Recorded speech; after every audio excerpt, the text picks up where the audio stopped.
우리는 아주 다양한 신호 속에서 살아가고 있습니다. 가장 일상적이고 단순한 신호는 교통신호죠. 빨간불이면 멈추라, 초록불이면 가도 좋다 하는 거죠. 우리가 자주 사용하는 핸드폰도 사실은 신호를 받는 기계입니다. 신호가 오면 그 신호를 받아서 우리가 들을 수 있고 알아볼 수 있는 것으로 바꿔주는 게 핸드폰이라는 기계죠. TV도 그렇고 인터넷도 그렇고 우리는 여러 신호를 주고받고 그 신호를 해석하면서 살아가고 있습니다. 하나님이 우리를 인도하실 때도 다양한 방법으로 신호를 보내십니다. 출애굽한 이스라엘 백성들은 광야에서 불기둥과 구름기둥으로 신호를 받았습니다. 사실 모든 사람이 볼 수 있었고 누구나가 해석할 수 있는 아주 간단한 신호였습니다. 구름이 오르면 출발, 구름이 내려오면 멈춤, 단순한 거였죠. 엘리야는 아주 작은 구름으로 하나님의 신호를 받았습니다.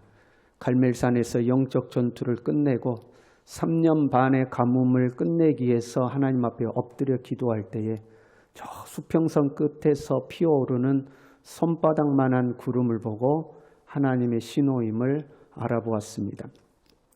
바울에게는 하나님께서 환상을 보여주셨습니다. 2차 전도여행을 출발하면서 바울은 아시아 지역으로 전도 가기를 원했습니다. 그런데 자꾸 하나님이 막으셨어요. 어느 날 밤 꿈속에 마게도냐 사람들이 나타나서 지금의 유럽 지역입니다. 손짓하는 환상을 보게 됩니다. 그리고 그 환상을 보고 나서 이렇게 기록했습니다. 하나님이 저 사람들에게 복음을 전하라고 우리를 부르신 줄로 인정함이러라. 인정했다 하고 표현하고 있습니다. 달리 이야기하면 하나님께서 우리로 하여금 유럽에 가서 복음을 전하라고 신호를 보낸 것으로 우리가 해석했다. 이제 이런 의미가 됩니다. 하나님은 이처럼 다양한 방법으로 우리에게 신호를 보내십니다. 그리고 오늘 본문의 말씀에는 또 다른 신호 하나가 기록되어 있습니다. 다윗은 목동 출신이죠. 목동의 삶을 너무나 잘 알고 있었던 다윗은 하나님과 우리의 관계를 목자와 양의 관계로 비유해서 노래했습니다. 여호와는 나의 목자시니 내게 부족함이 없으리로다. 다윗은 목동 중에서도 싹군 목자가 아니라 신실한 목자였습니다. 양을 위하여 자기의 생명을 버릴 정도로 맹수가 나타나면 자기의 목숨을 걸고 양을 위하여 싸웠던 목자죠. 그런 다윗이 자기의 경험에 비추어 볼 때에 하나님은 자기보다도 훨씬 신실하신 하나님이십니다. 우리를 훨씬 잘 인도하실 수 있는 하나님입니다. 그래서 하나님을 목자라고 고백한 거죠. 그리고 그 하나님께서 우리를 인도하시는 방법이 하나 기록되어 있는데 이렇게 되어 있어요. 주의 지팡이와 막대기로 나를 안위하시나이다. 주님의 지팡이와 막대기로 나를 안위하신다 하고 고백합니다. 목자가 양을 인도하는 두 가지 도구가 나오죠. 지팡이와 막대기입니다. 이 지팡이와 막대기는 서로 닮은 것 같지만 조금은 다른 도구입니다. 이 지팡이와 막대기는 둘 다 올리브 나무 가지로 만듭니다. 그런데 이 올리브 나무는 조금 특징이 있다고 그럽니다. 먼저는 뿌리에서부터 나오는 줄기가 있다고 그럽니다. 우리가 보통 이런 나무를 이 땅바닥에서 딱 붙어서 가지가 피어오르면 관목이라고 부르잖아요. 이렇게 쫙 나오는 거죠. 근데 이 뿌리에서부터 가지가 이렇게 피어오르는 거죠. 그러면 이 뿌리에서부터 나온 가지는 아주 곧게 쭉 뻗어서 자란다고 그래요. 그 중에 하나를 남겨두고 묘목으로 쓰기 위해서 어린 가지 하나만 남겨놓고 나머지를 다 잘라냅니다. 그리고 그 잘라낸 나무를 지팡이로 사용했다고 그럽니다. 이 지팡이는 이게 곧게 뻗어 있는 거예요. 간혹 가다 보면 성화에 목자가 들고 있는 지팡이가 이렇게 끝이 구부러져 있는 지팡이를 그리신 분이 간혹 있는데 이 이스라엘의 목동들이 들고 있는 지팡이는 끝이 이렇게 곧게 뻗은 지팡이였다고 그럽니다. 그 지팡이를 항상 오른손에 목자가 짚고 가면서 물이 나오면 물의 깊이가 어느 정도 되는지, 양이 이 물을 건널 수 있을지 양이 이 물을 먹으러 갈 수 있을지 깊이를 재보거나 진흙 구덩이를 지나야 할 때 이 진흙 구덩이가 어느 정도로 빠지는지 이것을 눌러보고 확인했던 도구가 지팡이입니다. 그리고 이 올리브 나무에는 또 하나의 가지가 나오는데 보통의 나무들처럼 보통의 나무들은 이 뿌리에서부터 한 줄기가 쭉 이렇게 나오잖아요. 그 줄기에서부터 가지가 뻗어나가죠. 이 가지가 있습니다. 이 가지는 줄기에 이렇게 붙어있는 부분이 뭉툭하게 생겼다고 그럽니다. 마치 뼈 관절처럼 끝이 뭉툭하게 붙어있는 거예요. 그럼 이 뭉툭한 부분을 잘라냅니다. 이것을 막대기라고 그랬습니다. 목자들은 허리춤에 이 막대기를 차고 다니다가 맹수가 나타나면 이 막대기를 꺼내서 끝이 뭉툭한 부분으로 이제 맹수의 머리를 때리는 겁니다. 그래서 맹수를 물리치는 강력한 무기로 사용했던 것이 이 막대기입니다. 다윗은 골리앗과 싸우러 갈 때에 막대기와 물매를 가지고 갔다 하고 기록되어 있습니다. 그 다윗을 보고 골리앗이 이렇게 이야기했어요. 네가 나를 개로 여기고 막대기를 가지고 나왔느냐 그랬습니다. 그때 이 막대기는 길 가다가 죽은 부직갱이 같은 그 막대기를 말하는 게 아니고 목자가 허리춤에 차고 다니는 그 막대기를 말하는 겁니다. 다윗은 평상시에 무기로 썼던 막대기와 물매를 가지고 골리앗을 상대하기에 이제 나간 거죠. 이 막대기는 맹수를 물리칠 때 사용하지만 또 하나의 쓰임이 있습니다. 그것은 양이 엉뚱한 방향으로 가면 이 양을 인도하는 도구로 썼던 것이 막대기입니다. 목자가 이제 양을 이끌고 갑니다. 그러면 목자 앞에서 먼저 가는 양도 있고 목자 뒤를 따르는 양도 있고 목자 옆에서 같이 가는 양도 있지 않겠어요? 근데 앞에 가는 양이 길을 잘못 들어서 엉뚱한 곳으로 가요. 그러면 목자가 이 막대기를 끊어서 그 양에게 휙 하고 던지는 겁니다.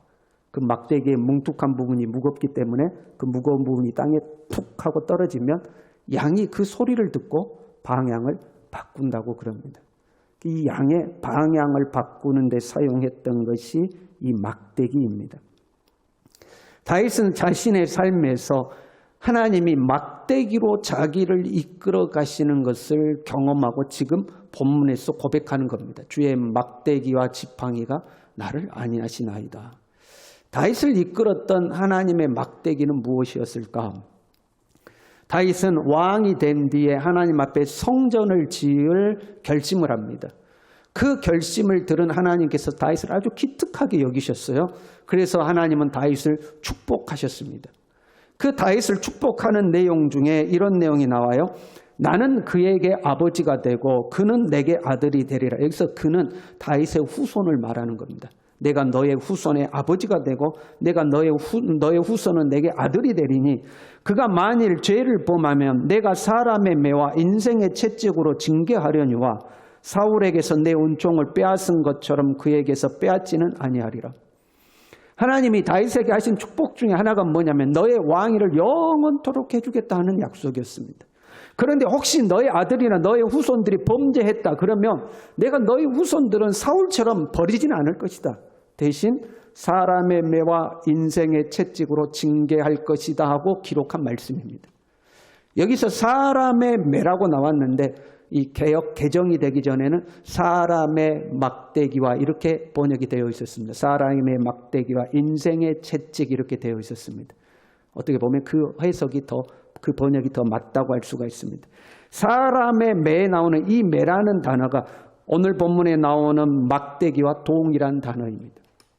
하나님께서 사람 막대기로 너의 후손을 징계하겠다 이렇게 기록한 겁니다. 그러니까 하나님이 우리의 가는 길을 인도하기 위해서 툭 던지는 막대기가 무엇이냐? 그것이 사람 막대기입니다. 인생 막대기입니다. 우리의 삶에 사람을 통해서는 또는 어떤 사건을 통해서 우리의 삶에 하나님의 툭 던지시는 신호입니다. 그것을 하나님의 막대기라고 다윗은 부르고 있는 겁니다. 다윗이 왕이 된 뒤에 법궤를 예루살렘으로 가져가기로 원했어요. 사실 상당히 정치적이었습니다. 법궤는 다윗의 왕권을 강화하는데 이 다윗의 이 왕권의 정당성을 부여하는데 상당히 중요한 도구였습니다. 그래서 서둘러서 법궤를 예루살렘으로 가져가기를 원했습니다.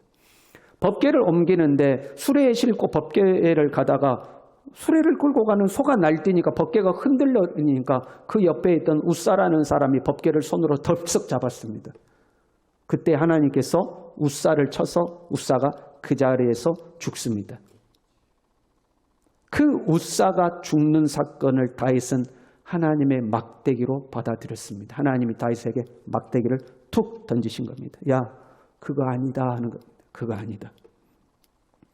다윗은 다시 돌아가서 하나님의 방법을 연구합니다. 법궤는 수레에 싣고 가는 것이 아니라 어깨에 메고 가야 되는구나. 그리고 그것보다 더 중요한 것은 법궤를 정치적으로 이용하는 것은 하나님의 뜻이 아니다. 법궤를 정치적으로 이용하려는 마음을 버렸습니다. 그리고 정말로 순수하게 하나님을 즐거워했습니다. 그래서 법궤가 올 때 다윗이 어린아이처럼 그 법궤 앞에서 춤을 춘 겁니다. 하나님을 즐거워한 겁니다.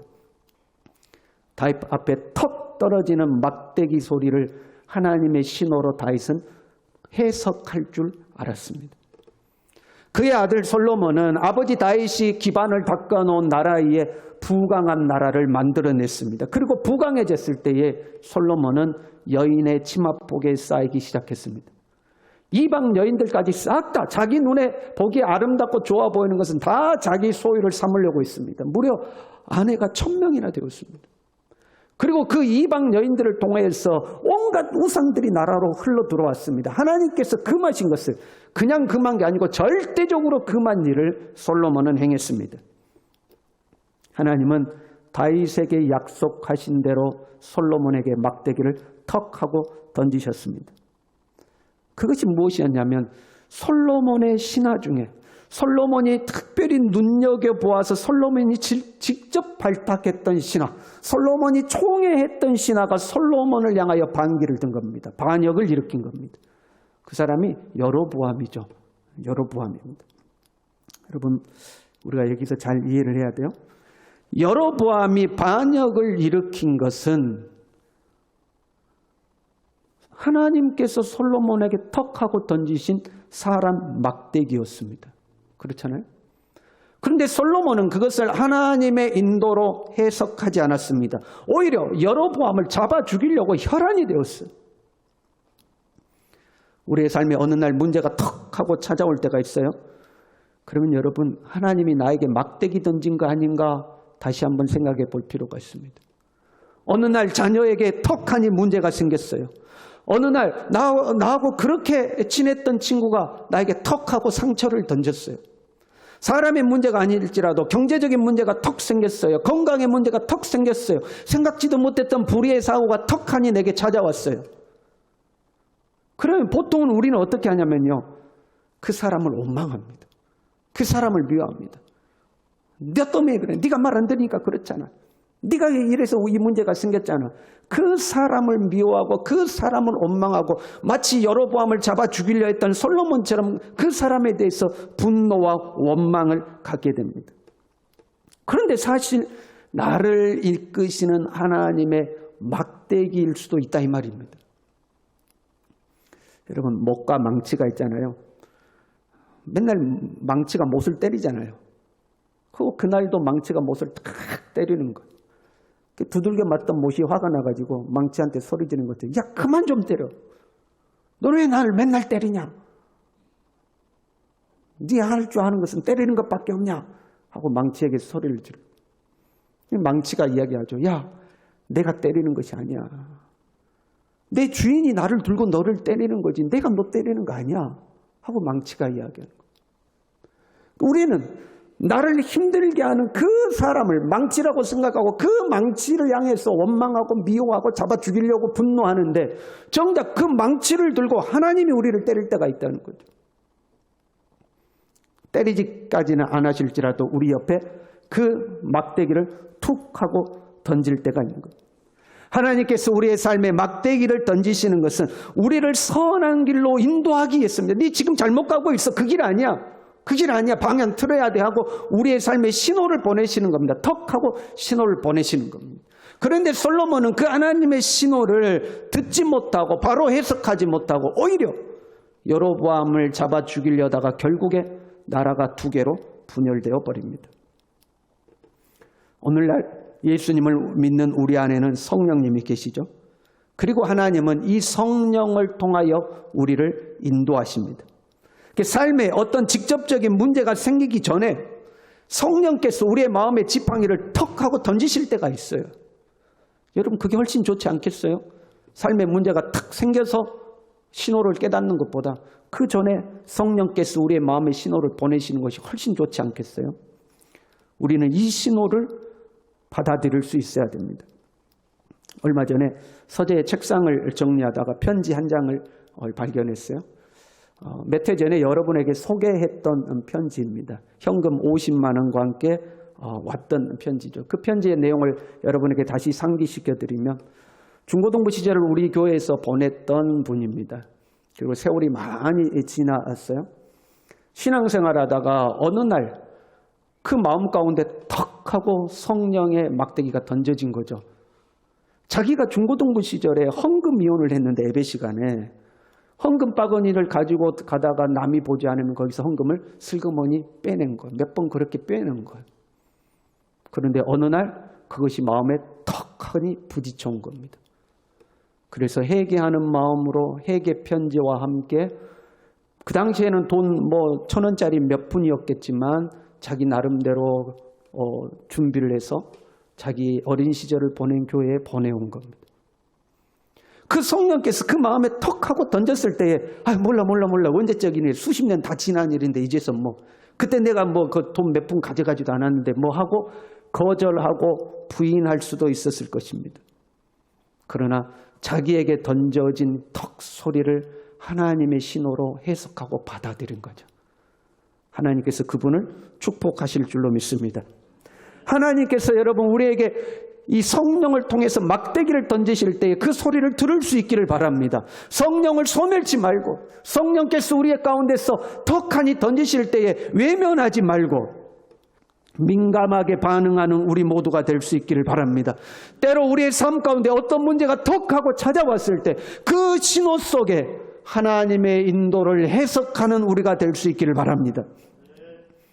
예레미야 29장 11절에는 이렇게 되어 있어요. 너희를 향한 나의 생각을 내가 아나니 평안이요 재앙이 아니니라. 너희에게 미래와 희망을 주는 것이니라. 하나님께서 우리에게 신호를 보내시는 것은 우리에게 평안을 주기 위해서 우리의 미래를 밝게 해주기 위해서 우리에게 신호를 보내시는 거지, 우리 애를 골탕 먹이려고 우리에게 고난을 주시려고 우리의 인생을 고달프게 만들려고 하시는 게 절대 아니다 이 말이에요. 하나님께서 턱 하고 신호를 주셨을 때에 빨리 깨닫고 해석해야 되는 것. 본문에는 이렇게 되어 있어요. 내가 사망의 음침한 골짜기로 다닐지라도. 때로는 목자가 우리를 사망의 음침한 골짜기로 이끌어간다는 거예요. 이 목축을 하면 그렇다고 그래요. 한 곳에서 계속 머물 수가 없는 거죠. 한 곳에서 계속 머물 수가 없어요. 이곳에 풀을 어느 정도 먹으면 다음 목초지로 이동을 해야 합니다. 그럼 목자는 아는 겁니다. 다음 목초지로 이동하려면 저기 음침해 보이는 저 골짜기를 지나가야 푸른 초장이 있다는 것을 목자가 아는 겁니다. 그러니까 목자는 양들을 이끌고 사망의 음침한 그 골짜기로 양들을 이끌어 가는 거죠. 그런데 미련한 양들은 그 목자의 마음을 모르기 때문에 어두컴컴한 곳으로 가면 자꾸 딴 길로 가려고 그러는 겁니다. 그러니 목자기가 막대기를 던지는 거죠. 우리가 그럴 때가 있는 겁니다. 하나님이 나를 자꾸만 이상한 곳으로 몰아가실 때가 있습니다. 고난의 현장으로 몰아가실 때가 있습니다. 한없는 희생과 헌신의 자리로 나를 몰아가실 때가 있습니다. 하나님 나 이거 싫어요. 그러면 하나님이 우리에게 막대기를 툭 던지시는 거죠. 예. 야, 네 지금 그거 아니야. 네 잘못 생각한 거야. 너 그리 가면 안 돼. 너 그렇게 판단하면 안 돼. 그건 잘못된 길이야. 생각 다시 해. 하고 하나님이 우리에게 툭 하고 신호를 보내시는 겁니다. 여러분, 우리가 훈수를 둔다 이렇게 이야기하죠. 훈수를 둔다. 장기판에서 두 사람이 장기 두고 있으면 옆에서 구경하다가 그거 아니야. 좀 차 이동 하고 훈수를 두죠. 근데 간혹 보면요, 그 훈수 두는 사람이 실제로 장기를 두는 사람보다 훨씬 실력이 떨어지는 경우가 있습니다. 그러니까 훨씬 못하는데도 훈수를 둬요. 근데 그 훈수가 맞을 때가 있어요. 왜 그런 줄 알아요? 그 장기판 안에 들어가 있는 사람은 안 보이는 게 있어요. 안 보이는 게 있어. 그 밖에서 보면 보이는 게 있어요. 그래서 훈수를 둘 수 있게 됩니다. 운동선수도 마찬가지죠. 여러분, 운동선수가 실력이 좋아요? 감독이 실력이 좋아요? 사실은 운동선수가 실력이 훨씬 좋습니다. 아니, 감독이 실력이 좋으면 자기가 직접 하면 될 거 아니에요. 그럼에도 불구하고 감독은 선수가 보지 못하는 것이 보이는 겁니다. 그래서 선수가 게임에 임하면 밖에서 감독이 소리를 지르고 사인을 보내는 거죠. 야야야, 레프트 라이트, 허리 숙이고 가드 올리고 계속해서 소리를 지르죠. 그렇게 소리 지르는 감독도 있고 조용히 말로 하는 감독도 있죠. 야구 감독들.